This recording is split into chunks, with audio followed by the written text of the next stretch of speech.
দুর্নীতি শুধু আমলারা করে, রাজনীতিবিদরা করে না সেটা নয়। দুর্নীতি নিয়ে কথা বলার আগে তাই রাজনীতিবিদদের আয়নায় মুখ দেখতে বললেন আওয়ামী লীগ সাধারণ সম্পাদক ওবায়দুল কাদের। বুধবার হযরত শাহজালাল আন্তর্জাতিক বিমানবন্দরে বিআরটিসির বিমানবন্দর শাটল বাস সার্ভিস উদ্বোধন অনুষ্ঠানে এই কথা বলেন তিনি। ওবায়দুল কাদের আরও বললেন, দুদক স্বাধীনভাবে কাজ করছে, এ বিষয়ে সরকার কোনো হস্তক্ষেপ করবে না। দুর্নীতি সব সেক্টরে আছে, তবে দুর্নীতি যেই করুক সরকার তাদের বিষয়ে জিরো টলারেন্স। এ সময় বিআরটিসি চেয়ারম্যান জানান, এই পরিষেবার মাধ্যমে বিমানবন্দরের যাত্রীদের চলাচল সহজ হবে।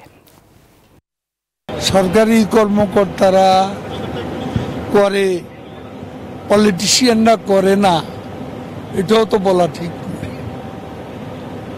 কারণ আমরা যখন কথা বলি, আমি সবার কথাই বলছি, তখন আমাদের প্রথমত আয়নায় নিজের চেহারাটা দেখা উচিত।